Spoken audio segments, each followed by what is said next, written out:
Hey guys, it's Kelsey. In today's video, I'm going to show you my 2024 Jeep Wagoneer S Launch Edition. Now this is Jeep's first all-electric car, and I am a big fan of electric cars. In fact, this is the fourth electric car that I've had.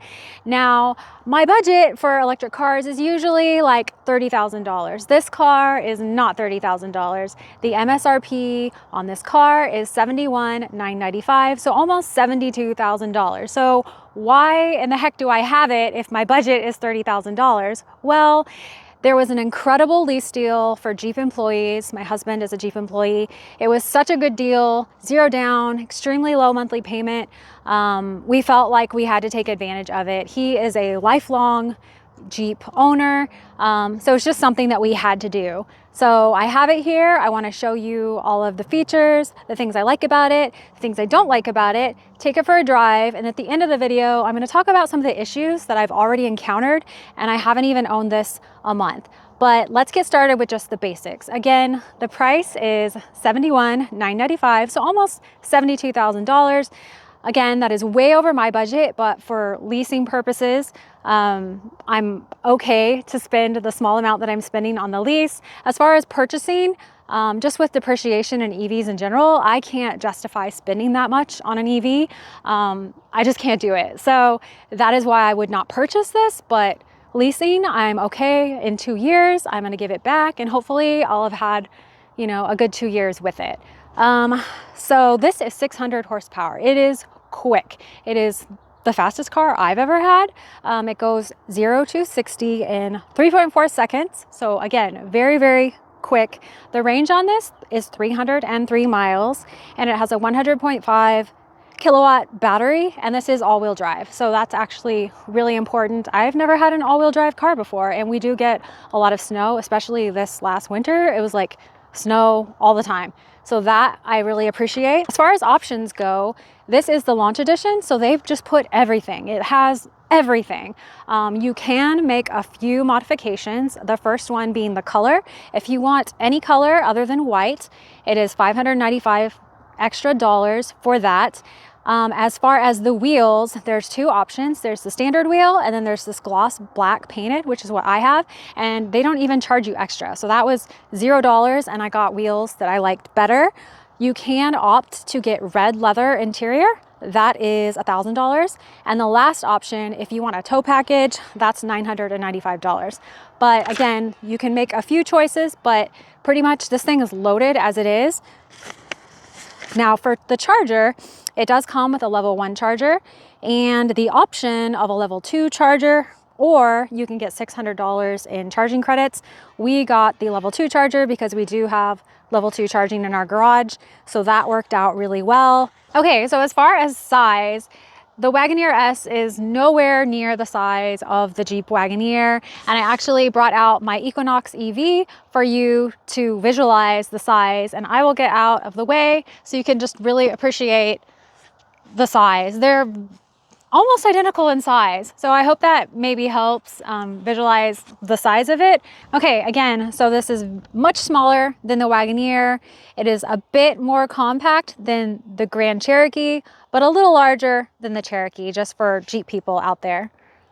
All right, so let's do a quick exterior walk around. The first thing I want to point out, it has these LED lights that kind of wrap all the way around the front end, and they also wrap around the back end. During daylight, doesn't look very cool, but of course at night, it actually is a pretty nice feature. And then to the back of the car for the lift gate.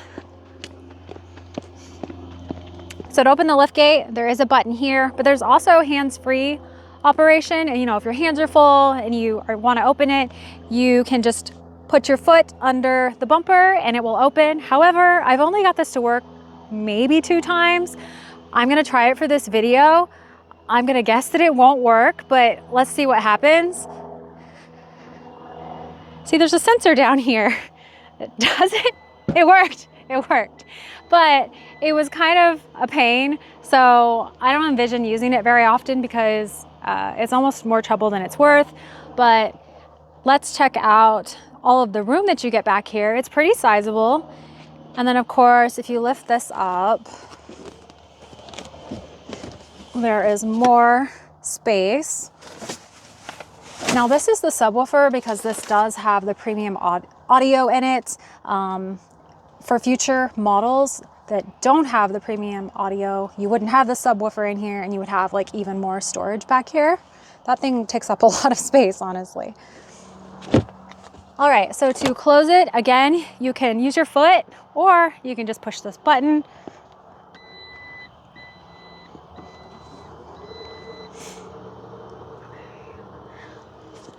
One really cool thing that I've not had in any of my EVs is a Frunk, which is your front trunk. So let's check that out.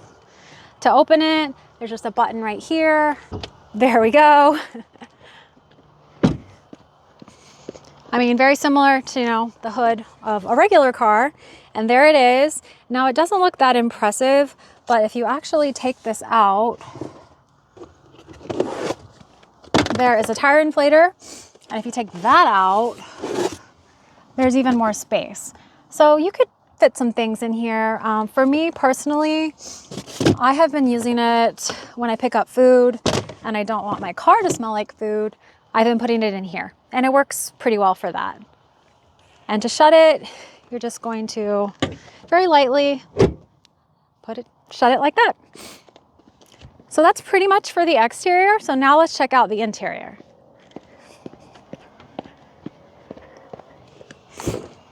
These door handles do light up at night, which is kind of cool. Speaking of door handles, these are very different from anything I've ever had. It is just a button here and you push it. You push the button and then you push the door, and that is your door handle. And it also has this safety release here. Now this is for if the battery was dead and you couldn't open the door, this would be how you would actually get out of the car. Okay, as you can see, it has leather, which is actually what they call Neo Ultra Luxe seats. It is black. All of the launch edition comes in black unless you pay that extra $1,000 for the red. So it's black with some red stitching and like a red detailing on the sides. These are heated, these are cooled. They have massage features, which is very nice. Of course, they're power seats. Now the steering wheel is different. It is more almost like a square shaped, and I thought that might be weird when driving, but it isn't. It feels just like a regular steering wheel in my opinion. And of course, that is leather, that is heated. Okay, so as far as screens go, this is your main screen. This is 12.3 inches here. There's a passenger side screen that the driver cannot see, so I can't even see it. It just looks black to me. And there's another screen down here. Now this controls your massage. It also is climate down here. And if you don't want it, you can push it out of the way, and you've got charging ports down there and some more storage. This is your shifter. So it's just a knob that you turn, and then you have your different driving modes. You have sand, snow, eco, auto, and sport. I keep it in auto all the time. I probably should have it in eco. I just never change that. Now here is your wireless charging. Your phone just kind of slips in there. And then of course this has heads-up display, which I found pretty helpful. It will show you the speed limit, and it'll also, the speed limit will be red if you're going over the speed limit. So I have enjoyed using that. This here looks like a screen, but it isn't. It is just the lovely piano black, which I loathe, which is all over this car. Now up here, we have the digital rear view mirror, which at first is really strange. If you're not used to it, it's like almost like a dizzy feeling. But now I'm completely used to it, and I actually really like that. When I go for a drive, we can see what that looks like while we're driving. As I mentioned, this launch edition has the Macintosh sound, which is your premium audio, and I haven't got to enjoy that very much, and there will be more on that later, but it does have the premium audio. It has a dual pane panoramic sunroof. So to open it, it opens like halfway, and then it'll open again. Okay, so stepping into the back seat, it's pretty spacious, and the seats back here are also heated and cooled, so that is very nice. And then on the console area there, you've got charging ports, and of course you can control your temperature. Okay, so here is the passenger side screen. Now, this is basically for the passenger's use only because the driver can't even see it. And you would need to connect your wireless earbuds, and then you would be able to listen to music independently of whatever the driver is listening to. So you really can listen to like AM, FM, or satellite radio. So I guess that's kind of cool. I honestly thought you would be able to connect your phone to it and your earbuds, and then you would just have full access to whatever is on your phone. So whatever is on your phone, you would be able to listen to. And that doesn't seem to be the case. I'm not the most tech savvy person in the world. So if you guys know something I don't know, please comment. But that's not how it's been working for me. And again, I haven't extensively used it. But one thing that we did try, because I really wanted to know, I thought you would be able to just connect your phone and just instantly start watching Netflix or whatever. And that doesn't work. So we did try, you can connect your streaming stick. So your Chromecast or your Fire Stick or whatever it is that you use, and you would connect that, you would plug it in here. So you'd have to, unplug it from your TV, get all the cords for that. You also need the remote, because while this is a touchscreen, it is not equipped for that. I don't know if that makes sense, but the touchscreen only works for what Jeep put on there. So if you're going to try and, do Netflix and things like that, you won't be able to use the touchscreen. So for a road trip, yes, you can watch your Netflix, but you need to bring your streaming stick and you need to bring your remote. And we have tested it. It does work. So that's kind of cool. I just was hoping it would be like a easier process. Now there's also HDMI. So, you could hook up other things. I don't know. Could you hook up like your PlayStation or something? That's something that you could do. There's also maps. I don't know if you would really use that if the passenger maybe wanted to help navigate you so the driver could concentrate on driving. Maybe that would be a beneficial thing. We have not taken this on any road trips, so honestly, I've not used this screen at all except to just play around with it. But that is pretty much it for that. So now let's go take this thing for a drive so I can show you some of the features that I haven't mentioned. One of them being the camera, which is actually really cool. It has all these different views. As you can see, we are doing like a top view, top view, front view. This is really helpful for me when I'm parking and I don't want to hit something in the front. I find that very helpful. Okay, so this does have parking assist, which means it will park for you. I've used this 2 times just to see how it works. I don't know if I would use it in everyday life, but I at least wanted to show you how this works. So basically, you just hit this button here, and it is going to be looking for a spot for you. Now, I am in a part where there's like 20 empty spots, so it should be really easy for it to find a spot. So it's saying keep moving forward, so that's what you do. And then if it's going to tell me to stop. Okay, so you stop, and it says select a space. Well, it only found one apparently, so we're gonna select that. And then forward, so then it tells you what to do. Press and hold the brake pedal, press and hold the active park sense button for the entire maneuver. So my foot is on the brake. At this point, I just need to press this button for the entire maneuver. So let your foot off the brake and it just does its thing.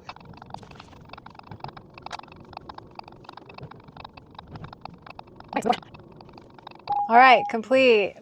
So as you can see, that took way longer than if you just parked yourself. So I don't see using this in my everyday life, and I wonder if anyone does, but I just at least wanted to show you that it is a feature. One cool feature that I really like, every time you put your turn signal on, the camera on that side is going to come on. So for example, if I wanted to lane change, I turn my turn signal on and it's showing me what's behind me.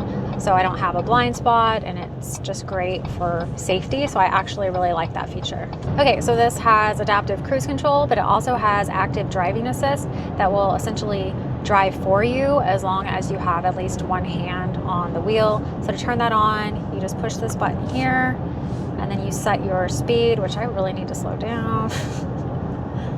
Slow down here.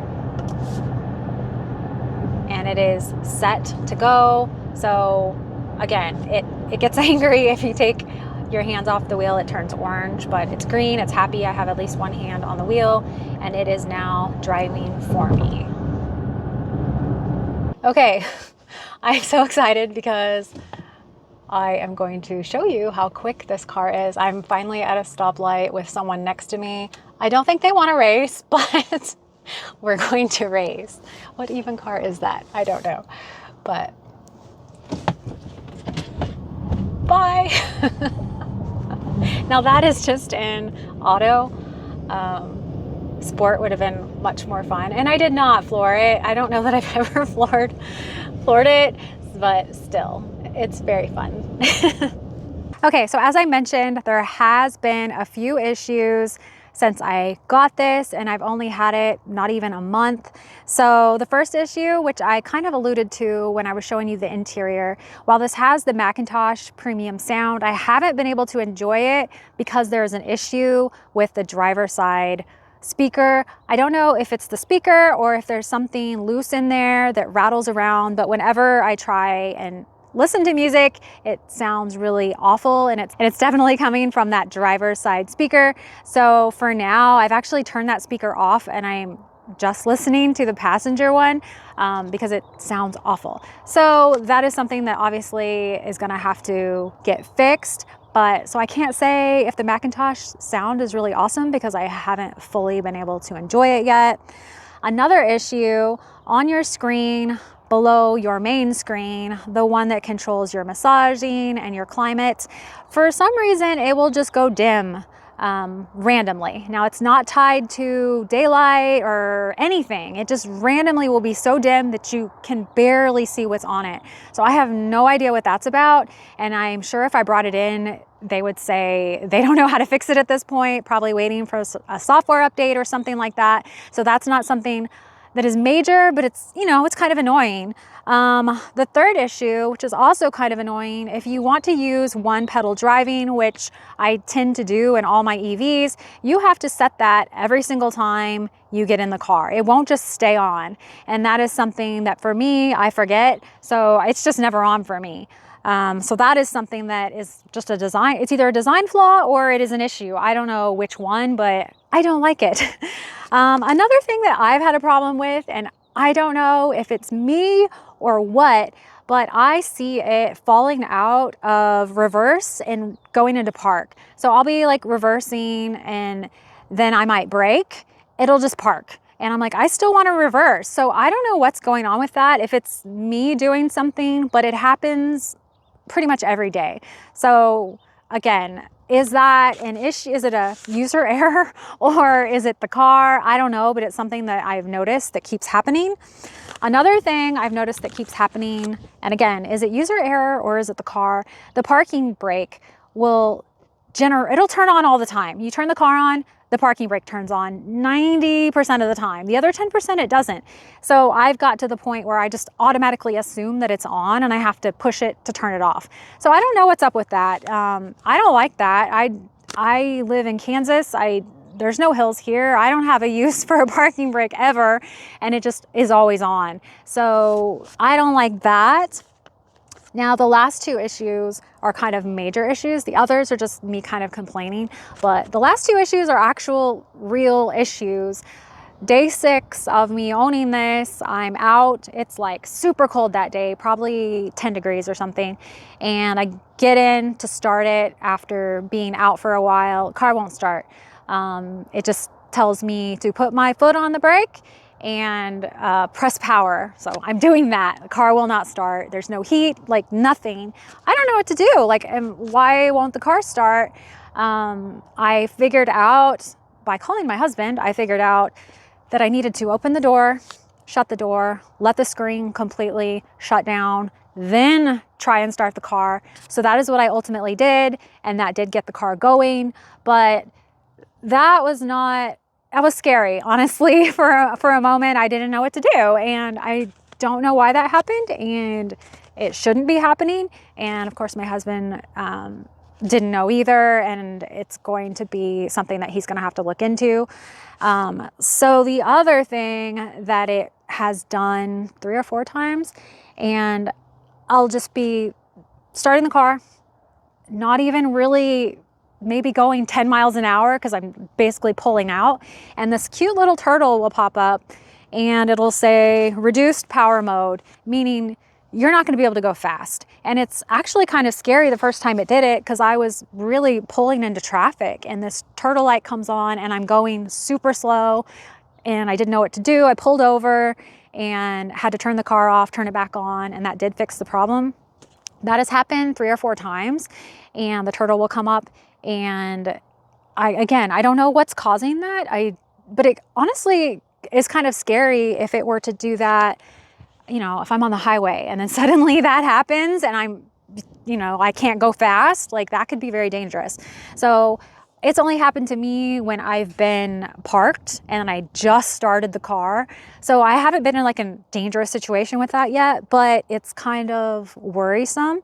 Okay, so that is all of the issues that I've encountered so far.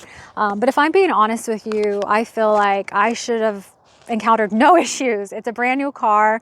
They sat on this for a year or so to try and fix everything. That's why it's a 2024 that was literally just released, a month ago. But they have not fixed the problems, or I wouldn't be talking about them. So it's a bit frustrating, especially at this price point. I would expect no problems. I would expect no problems at a $30,000 price point, but I mean, that's just me. Okay, so one thing I wanted to bring up, I did mention I got a really insane lease deal because my husband is a Jeep employee. If that is not your situation, they are still doing really aggressive lease deals because they want to get these 2024s gone. So right now, as of today, I looked on their website, and for $5,000 down and $468 a month for 24 months, you can lease this. So $468 a month for a $72,000 car is pretty decent. Now that does factor in the $7,500 EV credit. That's how they've got that price lowered. But if this is something that you're interested in, I would honestly watch and see. I kind of think they'll get even more aggressive with the lease deals. I could be wrong. Maybe they'll run out, but definitely check that, because leases sometimes are regional. So you might have a regional offer that's even better than like the national offer. The last thing I wanted to talk about is the 2025 Wagoneer S. Now that won't be a launch edition because the 2024 is a launch edition. They have released a limited, and then there's going to be a trim higher than that. The limited is $66,995, so a bit cheaper than this one. However, it's only 500 horsepower, so it is not as quick as this one, but you can option gray interior instead of black. This one, it's either black or pay an extra $1,000 and get the red. With the 2025, you can get gray. They haven't released a lot of information about those yet, so that's really all I can tell you. They are taking orders though. Okay, so to finish out the video, at the end of the day, I think this is a good car. There's just some issues, software related, I believe, that need to be ironed out, and honestly should have already been ironed out before I got this. So once all of those are ironed out, I think it could be a good vehicle, especially if you're a Jeep fan to begin with and you've wanted to get into an EV.